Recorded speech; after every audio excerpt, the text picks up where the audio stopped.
एक राजा अपने महल में सो रहा था। सोई हुई अवस्था में वह स्वप्न देख रहा था कि वह सुबह के समय अपने बगीचे में टहल रहा है। बहुत खुश था, आनंदित था। तभी उसके कंधे पर किसी ने हाथ रखा। राजा मुड़कर देखा, एक भयानक काली छाया थी। उस छाया को देखकर राजा भयभीत हो गया और पूछा, तू कौन है? उस काली छाया ने कहा कि मैं मृत्यु हूँ और समय पर अपने स्थान पर पहुंच जाना, मैं तुम्हें लेने आ जाऊंगी। राजा इस बात को सुनकर भयभीत हो गया और पूछना चाहा कि कहाँ पहुंचना है, ताकि मैं नहीं पहुंचूंगा और मृत्यु से मैं बच जाऊंगा। लेकिन तभी राजा की नींद खुल गई। राजा की जब नींद खुली, वह बहुत भयभीत था। सोच में पड़ गया, सुबह होने वाली है और सुबह का स्वप्न तो सत्य हो जाता है और हमें मरना नहीं है।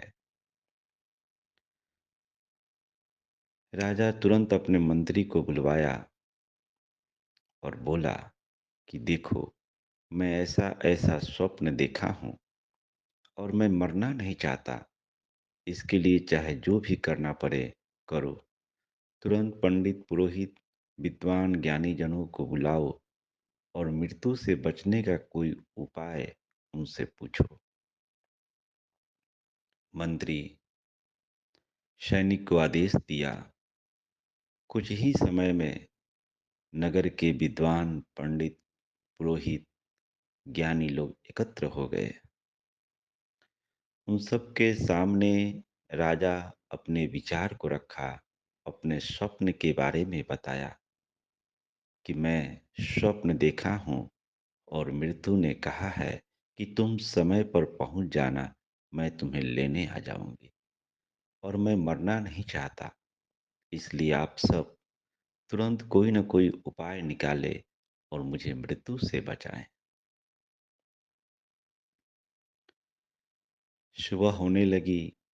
धीरे धीरे समय बीता जा रहा था। जैसे जैसे समय बीत रहा था, राजा की परेशानी, राजा की घबराहट बढ़ते जा रही थी। अब राजा को अपने राज्य का ध्यान नहीं था, पत्नी और बच्चे का ध्यान नहीं था। भूख भी समाप्त हो चुकी थी। राजा का चित्त अशांत हो चुका था। सभी ज्ञानी, पंडित, विद्वान सब आपस में तर्क वितर्क कर रहे थे कि यह तो स्वप्न है। स्वप्न का सच्चाई से क्या लेना देना। मनुष्य अनेक प्रकार के स्वप्न देखता है। सारे स्वप्न सत्य तो नहीं होते। उसमें कईयों का विचार था कि सुबह का स्वप्न सत्य होता है। आपस में सभी तर्क वितर्क कर रहे थे, विचार विमर्श कर रहे थे कि किस तरह राजा को मृत्यु से बचाया जाए। समय क्षण प्रति क्षण बीत रहा था। जैसे जैसे समय बीत रहा था, राजा की परेशानी बढ़ते जा रही थी। वह बार बार बोल रहा था कि अरे कोई तो उपाय बताओ, कोई तो उपाय सुझाओ, मैं मरना नहीं चाहता। सब लोग राजा को सांत्वना देते कि महाराज, आप अधीर न होइए, हम लोग कोई न कोई उपाय ढूंढ लेंगे। दोपहर होने को आ गया। राजा की भूख समाप्त हो गई थी। राजा बेचैन था। अब उसको मृत्यु के सिवा कुछ दिखाई नहीं दे रहा था। मृत्यु के भय से बड़े बड़े शूरवीर भी थपरा जाते हैं। राजा की स्थिति भी वैसी ही हो चुकी थी। दोपहर बीतने लगा, लेकिन कोई इस समस्या का समाधान निकाल नहीं पाया। सब आपस में तर्क वितर्क ही कर रहे थे। तभी राजा का एक बूढ़ा नौकर राजा के पास आया और धीरे से कान में उसे बोला कि महाराज, ये पंडित पुरोहित विद्वान ज्ञानीजन सब आपस में तर्क वितर्क और विवाद ही करते रहेंगे और तब तक मृत्यु आपको लेने के लिए इस महल में आ जाएगी। एक काम करें, आपके अस्तबल में जो सबसे तेज दौड़ने वाला घोड़ा है, आप उस घोड़ा पर सवार होकर इस मनहूस महल को छोड़कर दूर निकल जाइए ताकि मृत्यु आपकी पीछा न कर सके। नौकर की यह बात राजा को पसंद आई। तुरंत अस्तबल से तेज दौड़ने वाले घोड़े को मंगवाया, उस महल पे सवार हुआ और बड़े तेजी से वह महल से निकलने लगा। राजा सब कुछ भूल गया, अपने राजसी ठाट बाट, वैभव, रानी का प्यार, बच्चे के प्रति प्यार, साहब सब कुछ भूलकर महल से बाहर निकल गया। बड़े तेजी से वह घोड़े को दौड़ा रहा था क्योंकि वह मृत्यु से बचना चाहता था। उसकी भूख प्यास सब कुछ समाप्त हो चुकी थी। सारा धन वैभव का त्याग कर वह भागे ही जा रहा था।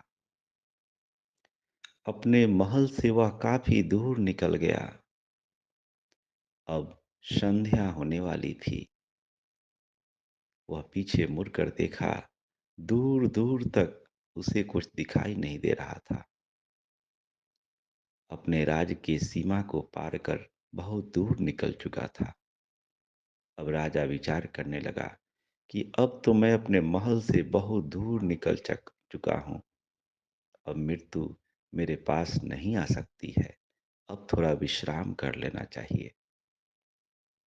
एक पेड़ के नीचे उसने अपने घोड़े को रोका, घोड़े से उतरा और बड़े खुश होते हुए घोड़े की पीठ पर हाथ रखते हुए उसे धन्यवाद देते हुए कहता है कि मैं बहुत खुश हूँ तुम्हें खरीद कर, क्योंकि बहुत ज़्यादा कीमत देकर तुम्हें खरीदा था। मैं शाबाशी दे रहा हूँ कि तुम आज हमारे काम आए और मुझे मृत्यु से बहुत दूर लेकर चले आए। अब मृत्यु यहाँ तक पहुँच नहीं सकती है।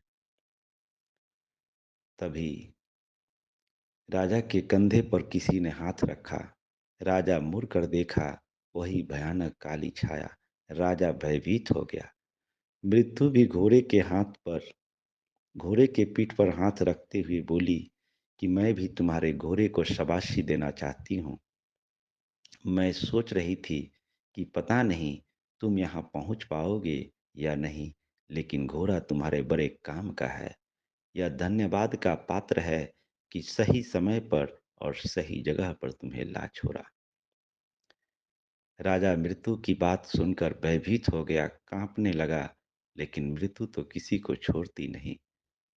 राजा की मृत्यु हुई और मृत्यु घटित हुआ।